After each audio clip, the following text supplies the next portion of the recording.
प्रेक्षकांनो, स्वागत आहे तुमच्या आजच्या या खास भागाच्या परीक्षणामध्ये। आज म्हणजे 26 मार्चचा हा भाग खरोखरच अतिशय जबरदस्त आणि धमाकेदार होता, असं म्हणणं अजिबात चुकीचं ठरणार नाही। आजचा भाग पाहताना मन एकदम खिळून गेलं, कारण एकापाठोपाठ एक असे सीन्स आले की ज्यात प्रत्येक पात्राने आपापली भूमिका इतक्या ताकदीने वठवली की बघणाऱ्याचं मन थक्क होऊन जाईल। सुरुवातीपासूनच सांगायला हवं की आजच्या सर्वात महत्त्वाचा आणि सर्वात प्रभावशाली सीन होता तो सायली आणि सचिन यांच्यामधला। सायलीने आज सचिनला थेट धमकी दिली, आणि तेही असा एकही शब्द न चुकवता न थांबता, अगदी स्पष्ट आणि ठणठणीत आवाजात। सायली हे पात्र जेव्हा जेव्हा स्क्रीनवर येतं तेव्हा तेव्हा एक वेगळाच प्रकारचा ऊर्जेचा संचार होतो, आणि आजचा भाग त्याला अगदी साजेसा होता। आता थेट भागाच्या सुरुवातीपासून बोलूयात। सायली सचिनला प्रश्न विचारायला सुरुवात करते, आणि इथेच खरा खेळ सुरू होतो।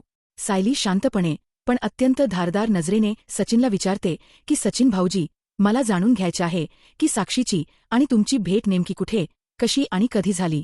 हा एक साधा वाटणारा प्रश्न होता, पण त्यामागे सायलीने किती खोलवर विचार केलेला होता हे पुढे उलगडत जातं। सचिनला आता या प्रश्नाचे उत्तर द्यायचं नव्हतं, कारण त्याला माहीत होतं की तो जे काही उत्तर देईल ते सायलीच्या तीक्ष्ण बुद्धिमत्तेसमोर टिकणार नाही। सचिन म्हणतो की जाऊ द्या ना सायली वहिनी, तो विषय आता जुना झाला, मला त्याबद्दल काहीच बोलायचं नाही। पण सायली हे ऐकण्याच्या मनस्थितीत नव्हती। ती ठामपणे सांगते की माझ्या प्रश्नांची उत्तरं मला हवीतच, आणि तुम्ही जर म्हणत असाल की आता सगळं संपलंय, तर मग माझ्या प्रत्येक प्रश्नाचं सरळ आणि खरं उत्तर द्या। सचिनला आता काही पर्यायच उरला नाही, आणि तो उत्तर द्यायला सुरुवात करतो। सचिन सांगतो की जेव्हा तो परदेशातून इथे परत आला होता तेव्हा त्याने घरी सांगितलं नव्हतं की त्याने नोकरी सोडली आहे। त्याला स्वतःचं काहीतरी उभारायचं होतं, स्वतःचा व्यवसाय सुरू करायचा होता, आणि त्यासाठी त्याने आर्थिक गुंतवणूकदार शोधण्यासाठी एक जाहिरात दिली होती। त्याच जाहिरातीच्या माध्यमातून साक्षी शिखरे गुंतवणूकदार म्हणून त्याच्याशी संपर्कात आली। सायली हे ऐकते आणि पुढचा प्रश्न टाकते। ती विचारते की मग तुम्ही कुठे भेटलात? सचिन म्हणतो, एका कॅफेमध्ये। सायली पुढे विचारते की व्यवसायाच्या निमित्ताने आलेल्या त्या बाईशी तुमचं वेगळं नातं कसं तयार झालं? इथे सचिन थोडा गडबडतो आणि सांगतो की साक्षी म्हणजे जिला तो समीरा या नावाने ओळखत होता, तिला त्याच्या व्यवसायाच्या कल्पना खूप आवडायच्या। ती त्याचं ऐकून घ्यायची, समजून घ्यायची। घरात पत्नी त्यावेळी दिवसात होती, ती चिडचिड करायची, त्यामुळे साक्षीशी त्याच्या भेटी वाढत गेल्या, आणि तिने त्याला आपल्या जाळ्यात कसं ओढलं ते त्याला कळलंच नाही। प्रेक्षकांनो, हे उत्तर ऐकून कोणालाही हसू येईल, कारण सचिन स्वतः करत राहतो आणि दोष मात्र दुसऱ्यावर ढकलत राहतो। सायली सोडणार थोडीच। ती पुढे विचारते की कोणता व्यवसाय करणार होतात तुम्ही? सचिन म्हणतो, आयात निर्यातचा। सायली म्हणते, म्हणजे एका देशातून दुसऱ्या देशात वस्तू नेणं, हेच ना? सचिन म्हणतो, हो बरोबर। सायली पुढे विचारते, कोणत्या वस्तू? आता सचिनला काय उत्तर द्यावं ते सुचेना। तो म्हणतो की नंतर आम्ही ठरवलं की इंटेरियर डिझायनिंगचा व्यवसाय करूयात, म्हणजे आधीचा प्लान बदलला। सायली अत्यंत शांतपणे पण टोमणा मारत म्हणते, अच्छा, म्हणजे आधी एक व्यवसाय ठरला, त्यासाठी गुंतवणूकदार ठरली, आणि मग व्यवसायच बदलला। वाह, हे मी आता पहिल्यांदाच ऐकते। सायलीचा हा एक टोमणा म्हणजे सचिनच्या खोट्यांवर घाव घालण्यासारखाच होता, आणि सचिन प्रत्येक वेळी नवीन खोट रचत होता। आता प्रिया आणि अस्मिताचा सीन घेतलेला आहे। प्रिया अस्मिताशी बोलत असते आणि तिचे कौतुक करत म्हणते की अस्मिता, तू खरोखरच खूप मोठ्या मनाची आहेस। घरातले कोणी सचिनच्या बाजूने नाही, पण तू मात्र त्याच्या खंबीरपणे पाठीशी उभी आहेस। बायको असावी तर अशी, असं कोणीही म्हणेल। अस्मिता हे ऐकत असते, पण आतून ती विचार करत असते की ही एकटीच माझ्या बाजूने बोलते, पण हिच्यावर विश्वास ठेवायचा की नाही हे कळत नाहीये। न ठेवलेलाच बरा। प्रिया पुढे म्हणते की अशीच एकनिष्ठता तुझ्या भावामध्ये पण आहे, तोही माझ्या चुका पोटात घालतो, आणि मीही आधीची चूक परत करणार नाही याची खात्री बाळग। अस्मिता हे ऐकताच विषय बदलण्यासाठी प्रियाला जायला सांगते, पण जाताना तिला एक निरोप देण्यास सांगते की जर बाहेर सचिन दिसला तर त्याला वर बोलवं असं सांगायचं। प्रिया मनात विचार करते की आता या अस्मिताच्या मनात काय आहे ते हळूहळू कळेल, आणि ती माझ्या जाळ्यात अडकणार असं वाटतंय। प्रियाचं हे स्वगत सांगून देते की ती किती खोलवर आपली चाल खेळत आहे। पुन्हा सायली आणि सचिनचा सीन येतो, आणि आता सायलीने गियर बदलला आहे। ती सचिनला म्हणते की तुम्ही गुंतवणूकदार जाहिरात बघून आला म्हणालात, बघू जरा ती जाहिरात। सचिनचा चेहरा पांढरा पडतो। तो गडबडून म्हणतो की ती जाहिरात नव्हती, सोशल मीडियावरची पोस्ट होती। सायली म्हणते, अच्छा। सचिन म्हणतो, ती डिलीट झाली नंतर? सायली यावर हसते आणि शांतपणे म्हणते की सोशल मीडियावरची पोस्ट आपोआप स्वतःहून डिलीट होत नाही हे मला एवढं तरी कळतं. मी त्यांना नक्की सांगेन तुमच्या सोशल मीडियावर जाऊन ती डिलीट झालेली पोस्ट शोधायला, म्हणजे कळेलच की तुमचा व्यवसाय कोणता होता. सचिन आता लगेच थाप बदलतो आणि म्हणतो की आठवलं, ती पोस्ट उपयोगी पडली नाही म्हणून मीच डिलीट केली. सायली लगेच पकडते आणि म्हणते, मग तुम्ही तर म्हणालात की ती पोस्ट बघूनच साक्षीने तुमच्याशी संपर्क साधला. सचिन पुन्हा थाप बदलतो आणि म्हणतो की त्यांच्या एका कॉमन मित्राने ओळख करून दिली. सायली लगेच विचारते, त्या मित्राचे नाव काय? आता सचिन पूर्णपणे गोंधळतो. प्रेक्षकांनो, एक खोट लपवायला दुसरं खोट, ते लपवायला तिसरं, असा हा सिलसिला कधी संपणार? आता अर्जुन आणि चैतन्याचा एक हलका फुलका पण भावनाशील सीन घेतला आहे. अर्जुन सकाळपासून चिडचिड करत असतो आणि चैतन्य त्याला शांत करण्याचा प्रयत्न करत असतो. चैतन्य एकदा त्याला थांबवतो, त्याच्या डोक्यावर बर्फाचा तुकडा ठेवतो आणि म्हणतो, दीर्घ श्वास घे. अर्जुन म्हणतो, काय पोरकटपणा आहे हा? चैतन्य सांगतो की सकाळपासून तू एवढा भडकलेला आहेस की काहीतरी बोलशील तर कळेल काय झालंय ते. अखेर अर्जुन सांगतो की सायलीने काल म्हटलं की जर खोटं कळलं तर नातं संपेल. हे ऐकून चैतन्य म्हणतो की मग जा आत्ताच सायलीकडे आणि जे काही लपवलंयस ते सगळं खरं खरं सांग. अर्जुन म्हणतो, वा रे वा, मी प्रश्न सोडवायला सांगितला तर तू तो दुप्पट करतोयस.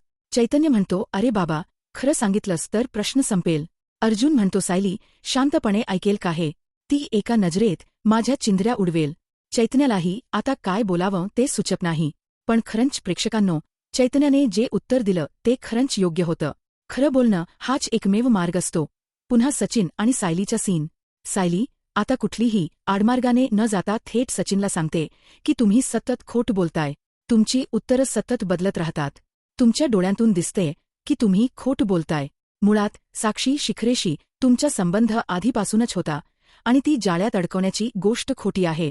तुम्ही स्वतः जाणून बुजून हे सगळं केलेलं आहे. सचिन नाही नाही म्हणतो, पण सायली एक शब्दही मागे घेत नाही. ती सांगते की आज अस्मिता ताई तुमच्या बाजूने असल्यामुळे आमचे हात दगडाखाली आहे. पण एक दिवस नक्की येईल, त्या दिवशी मी तुमचा खरा चेहरा सगळ्यांसमोर आणेल आणि तुम्हाला अस्मिता ताई आणि त्या बाळाचं आयुष्य उद्ध्वस्त करू देणार नाही, हा माझा शब्द आहे. प्रेक्षकांनो, हा सीन बघताना काळीज भरून येतं. सायलीच्या या शब्दात किती ताकद होती. तिकडून अधिकारी सांगतात की मागील 3 वर्षांची यादी तपासली, पण तन्वी किल्लेदार नावाची कोणतीही मुलगी या कॉलेजमध्ये कधीही शिकलेली नाही. सायलीला हा मोठा धक्का असतो, पण तिला हेच अपेक्षित होतं. ती विचारते, मग तिच्याकडे तुमचं ओळखपत्र कसं आलं? अधिकारी म्हणतात की तो रोल नंबर दुसऱ्याच एका विद्यार्थिनीचा आहे, तन्वीचा नाही. सायली त्यांना आयडी कार्डचा फोटो पाठवते. ते तपासतात आणि सांगतात की हे आयडी कार्डच बनावट आहे, आमच्या कॉलेजचा शिक्काच यावर नाही. सायली त्यांना विनंती करते की हे लिहून द्या, त्यांच्या कॉलेजच्या लेटरहेडवर पाठवा. अधिकारी लगेच तयार होतात, कारण त्यांच्या कॉलेजच्या नावाचा गैरवापर होत आहे हे त्यांनाही खपत नाही.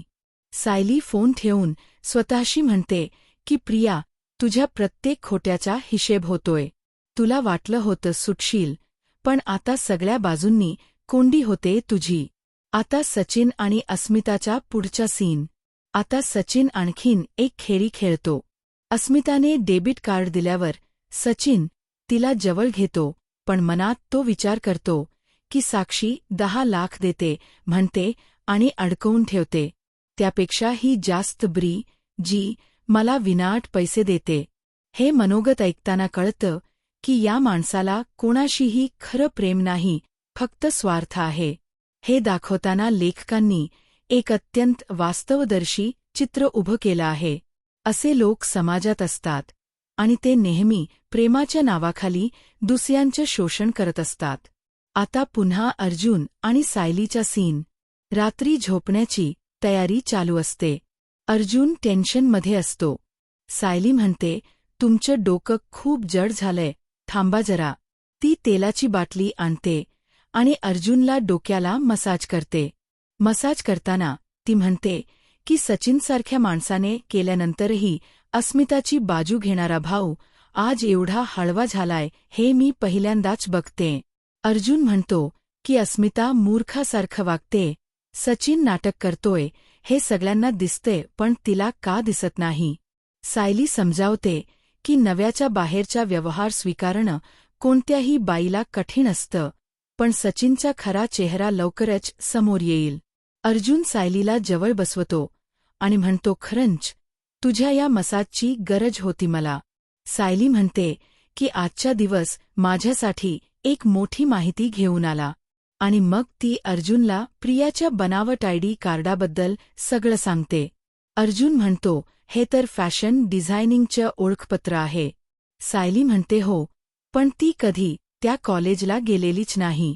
मी त्यांना फोन केला आणि त्यांनी सांगितलं की तन्वी किल्लेदार नावाची मुलगी त्यांच्या कॉलेजमध्ये कधीही नव्हती. ओळखपत्र बनावट आहे. अर्जुन चकित होऊन म्हणतो, बापरे, म्हणजे हिने घरातल्यांना खोटं सांगून त्यांच्याकडून पैसे उकळले कॉलेजच्या नावाखाली. सायली म्हणते, हो, आणि त्या पैशांचं काय केलं हेही शोधावं लागेल. अर्जुन म्हणतो, होग, आणि त्याने सांगितलं की त्यांच्या हातात वंदना जाधवचा नवा नंबर मिळालाय. सायली खुश होते आणि म्हणते, आज चांगल्या गोष्टी एकत्र येतायत. त्याचवेळी सायलीच्या मोबाईलवर मेसेज येतो. ती बघते तर त्या कॉलेजने त्यांच्या लेटरहेडवर पत्र पाठवलंय, ज्यात स्पष्ट लिहिलंय की तन्वी किल्लेदार कधीही त्यांच्या कॉलेजची विद्यार्थिनी नव्हती. अर्जुन हे पत्र बघून म्हणतो, हे तर लेटरहेडवर आहे, म्हणजे कोर्टातही वापरता येईल. सायली म्हणते, माझ्या मनात आत्ता एकच येतंय की प्रियाला समोर उभं करावं आणि विचारावं की हे कसलं धाडस होतं तिचं. खोटारडे लोक एक खोट झाकायला 100 खोटी बोलत राहतात आणि मग एक दिवस सगळं उघडकीस येतं. अशा लोकांना माफ करणं मला जमत नाही. अर्जुन म्हणतो, प्रिया चुकतेय हे खरं आहे, पण कधीकधी एखाद्याला परिस्थितीमुळे खोट बोलावं लागतं ना. सायली ताबडतोब म्हणते, माझ्यासाठी पळवाटा काढू नका. खरं वागणायाला खोट्याची कधी गरज नसते. खोटारडेपणा हा खोटारडेपणाच असतो, त्याला कारणांचं लेपन देता येत नाही. असं म्हणून ती झोपायला निघते आणि अर्जुनला म्हणते, झोपा आता, पुन्हा झोपेचं चक्र बिघडेल. अर्जुनच्या मनात आता वादळ उठलंय. त्याला कळते की सायलीला सत्य सांगणं आता गरजेचं झालंय, पण कसं सांगायचं हेच समजत नाहीये. अर्जुन एक शेवटचा प्रयत्न म्हणून म्हणतो की समज माझ्या आईने माझ्यापासून काही लपवलं असतं, तर तू आईशी नातं तोडलं असतंस का? सायली त्याला थेट सांगते की आईचं नाव उदाहरण म्हणून घेऊ नका. आपल्या घरात कोणीही खोट नाही, प्रिया सोडली तर. खोटारड्या माणसाची सगळी नाती बेगडी असतात. असं सांगून ती झोपून जाते. अर्जुनच्या चेहऱ्यावर आता एक वेगळीच हतबलता आहे. तो पुढे काय करणार हे बघायला आतुरता आहे. आता शेवटचा आणि अत्यंत महत्वाचा प्रसंग. अर्जुनने वंदना जाधवला फोन लावला. ती बाई फोन घेते. सायली बोलते, म्हणते की मी सायली सुभेदार बोलते, मला बबली लोखंडे बद्दल बोलायचं आहे. वंदना चमकते. सायली सांगते की बबलीमुळे तुमच्या मुलाचं खूप मोठं नुकसान झालं. तो लहान असताना तिने त्याला इजा केली आणि त्यामुळे त्याची हालचाल थांबली. हे खरं आहे का? वंदना भरभरून म्हणते की हो, 100% खरं आहे. त्या मुलीने माझ्या निष्पाप मुलाला असं जखमी केलं की तो आजतागायत त्याचा परिणाम भोगतोय. तिला शिक्षा मिळाली नाही, पण मला आणि माझ्या मुलाला ती शिक्षा आजही मिळते. सायली सांगते की त्याच बबलीने आमच्या घरातही खूप मोठं नुकसान केलंय. आम्हीही त्रस्त आहोत, त्यामुळे तिच्याबद्दल माहिती गोळा करतोय. वंदना लगेच म्हणते, भेटूयात. तुम्ही कुठे राहता? सायली म्हणते, पनवेलला. वंदना म्हणते, मी कर्जतला आहे, पण तुमच्यासाठी पनवेल काय, चंद्रावरही यायला तयार आहे. सायली उद्या कॅफेमध्ये भेटण्याचं ठरवते. अर्जुन आनंदाने म्हणतो की ग्रेट सायली, आता वंदनाकडून प्रियाबद्दल खूप मोठी माहिती मिळेल. सायली म्हणते, हो, आणि आपण आता प्रिया म्हणजे तन्वी नाही हे सिद्ध करण्याच्या एक पाऊल पुढे आलो आहोत. प्रेक्षकांनो, आजचा भाग खरोखरच खूप मोठ्या घडामोडींनी भरलेला होता. सायली एकट्याने इतक्या आघाड्यांवर लढतेय, बनावट आयडी कार्ड उघडकीस आणलं, कॉलेजकडून पुरावा मिळवला आणि वंदनाशी संपर्क साधला. पुढच्या भागात आपल्याला दाखवलंय की वंदना आणि सायलीची भेट होते आणि वंदना सांगते की त्या प्रियाच्या पाठीवर एक मोठा भाजलेला व्रण आहे, कारण लहानपणी तिने वंदनाच्या मुलाला इजा केली तेव्हा त्याने पलटवार केला होता. अर्जुन विचारतो तर वंदना म्हणते हो, तो व्रण अजूनही असेल. अर्जुन म्हणतो मग तुम्ही आमच्यासाठी साक्ष द्याल का?